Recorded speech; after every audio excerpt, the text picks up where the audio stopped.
Hello students, study time channel में आप सबका स्वागत है। आज हम कक्षा 10 विषय विज्ञान कार्यपत्रक 25 और जो कि तिथि 6/9/2021 का है उसको सॉल्व करेंगे। यह कार्यपत्रक या वर्कशीट जिसे हम बोलते हैं शिक्षा निदेशालय राष्ट्रीय राजधानी क्षेत्र दिल्ली द्वारा जारी की गई है। इसमें 10th क्लास के चैप्टर अम्ल, क्षारक और लवण के बारे में कुछ जानकारी हमें दी गई है। तो हमारा टॉपिक इसमें है क्रिस्टलों में क्रिस्टलन जल होता है। क्रिस्टल की आकृति और रंग पानी के अणुओं के कारण होता है जो कि क्रिस्टलन जल के रूप में उपस्थित रहते हैं। इसका मतलब क्या हुआ कि जो क्रिस्टल हैं उनकी शेप और कलर मतलब आकृति और रंग जो है वो पानी के जो अणु होते हैं उनके कारण होता है। और उस पानी को हम क्या वो जो है वो किसके रूप में उपस्थित होते हैं? क्रिस्टलन जल के रूप में उपस्थित रहते हैं। तो इसके लिए हम एक क्रियाकलाप करेंगे जो कि आपकी एनसीईआरटी की बुक में भी है। तो ये क्रियाकलाप है क्रिस्टलों में क्रिस्टलन जल होता है। उसके लिए हमने क्या किया, यहाँ पे हमें ABCDE स्टेप्स दिए हुए हैं, ये सारे हम डिटेल में समझेंगे। ए स्टेप देखिए, कॉपर सल्फेट क्रिस्टल का रंग नीला होता है। जब क्वथन नली में कॉपर सल्फेट क्रिस्टल गर्म किया जाता है तो हम देखते हैं कि नीला रंग गायब हो जाता है और परख नली की दीवारों पर पानी की बूंदें नजर आती हैं। तो इसमें प्रयोग में हमने क्या किया, हमने टेस्ट ट्यूब लिए किए, ठीक है। इसमें हमने क्या किया है, हमने कॉपर सल्फेट जो है वो डाल दिया है जो कि नीले रंग का है। जब हम इसको गर्म करते हैं, गर्म करने पर क्या होता है, यहाँ से कॉपर जो सल्फेट नीले रंग का था वो सफ़ेद रंग का हो जाता है और उसकी दीवारों पे जो ये नली है इसकी दीवारों पे क्या है, पानी की बूंदें जो है वो इकट्ठी हो जाती हैं।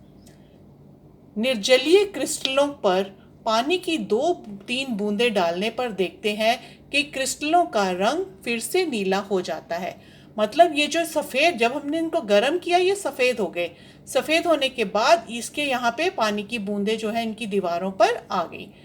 अब ये सफ़ेद वाले जो हम इसमें अगर हम पानी की बूंदें डालते हैं तो ये दोबारा से नीले रंग के हो जाते हैं, ठीक है।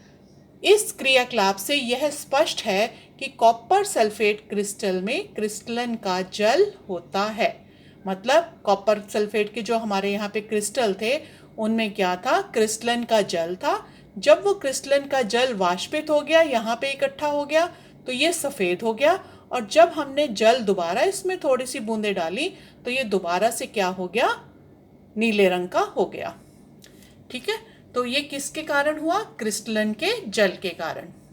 अब डी पॉइंट देखिए, वस्तुतः जल योजित कॉपर सल्फेट का सूत्र CuSO4 5H2 है।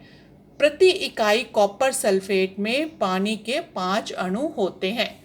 जो कॉपर सल्फेट है जल योजित है उसमें क्या होता है, कॉपर सल्फेट और ये 5 अणु जो हैं वो कौन से हैं, पानी के हैं, ठीक है। इसी प्रकार वॉशिंग सोडा का रासायनिक सूत्र Na2CO3 10H2O, मतलब जिसको हम क्या बोलते हैं, सोडियम कार्बोनेट डेकाहाइड्रेट।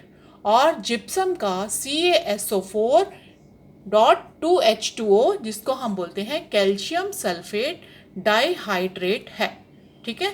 तो यहाँ पे हमें वॉशिंग सोडा का सूत्र दे दिया और जिप्सम का सूत्र भी दे दिया। नेक्स्ट आता है plaster of Paris. Plaster of Paris का फॉर्मूला क्या है, CaSO4 ½ H2O, ठीक है। तो आधा अणु जो है वो साथ में जल का है जिसको हम बोलते हैं कैल्शियम सल्फेट हेमीहाइड्रेट। ये बेटा आपके मल्टीपल चॉइस में भी क्वेश्चन आ सकता है कि प्लास्टर ऑफ पेरिस का नाम क्या है, ठीक है, रासायनिक नाम क्या है।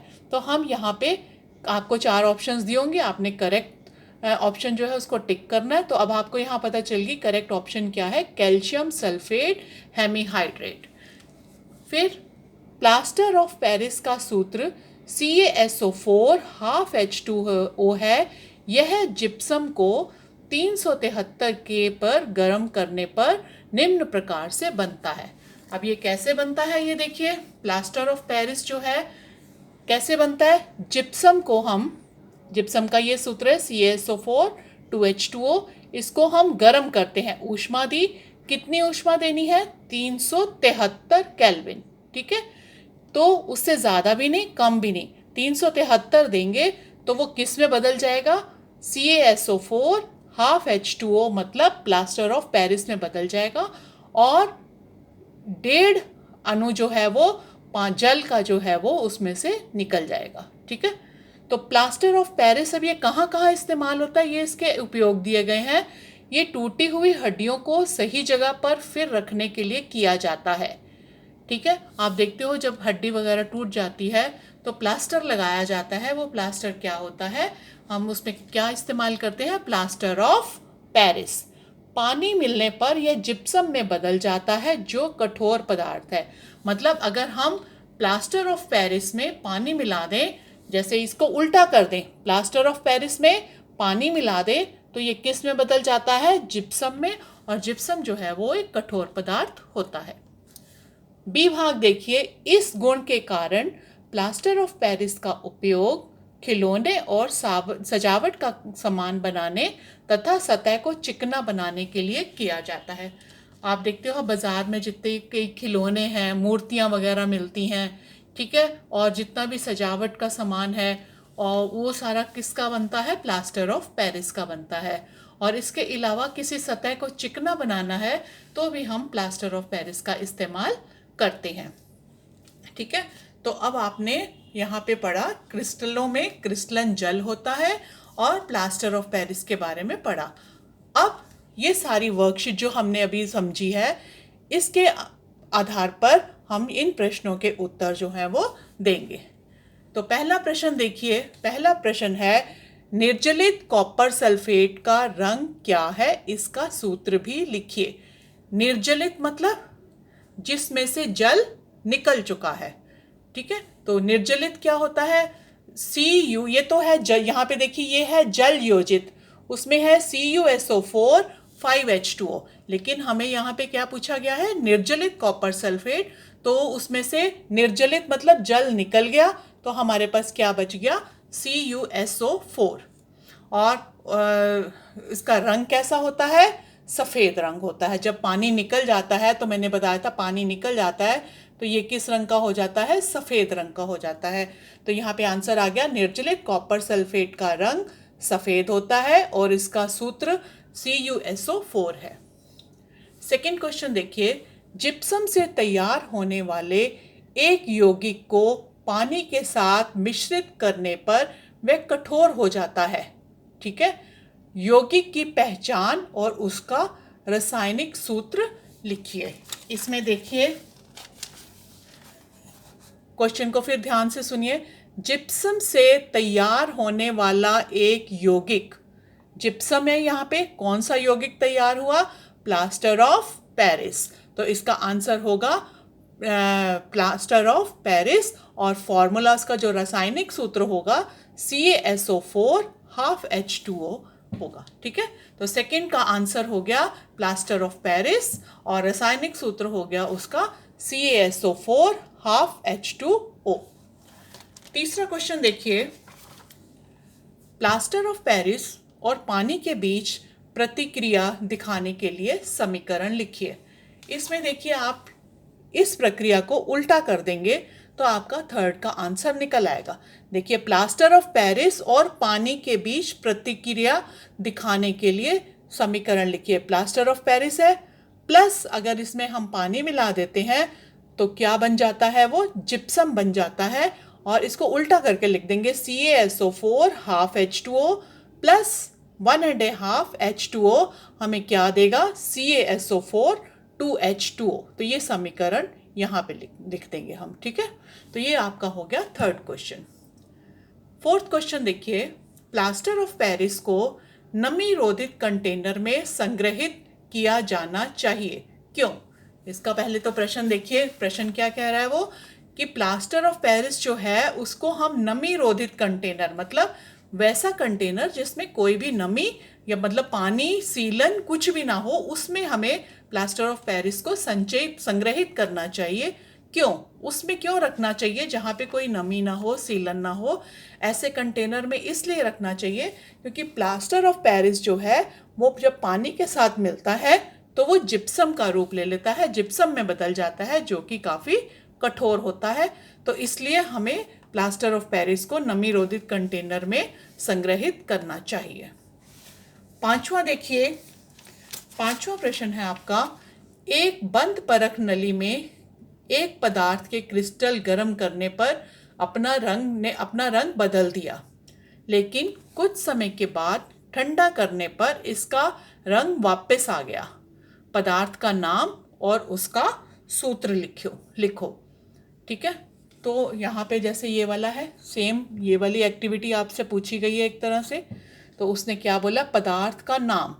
कौन से पदार्थ का? एक पदार्थ के क्रिस्टल गर्म करने पर अपना रंग बदल दिया। तो ये जो पदार्थ था इसको हमने गर्म किया, उसने अपना रंग बदल दिया। तो वो कौन सा पदार्थ था? CuSO4 5H2O। CuSO4 5H2O पदार्थ था, जिसके और उसका क्या कहते हैं, वो है जल योजित कॉपर सल्फेट था पदार्थ का नाम, और उसका सूत्र आ जाएगा CuSO4 5H2O। इसमें शामिल प्रक्रिया की व्याख्या कीजिए। बिल्कुल जैसे मैंने आपको ये समझाई थी, आपने ये वाली चित्र वहाँ पे बना सकते हो, या यहाँ बना हुआ है आपका शॉर्ट में आंसर देना है।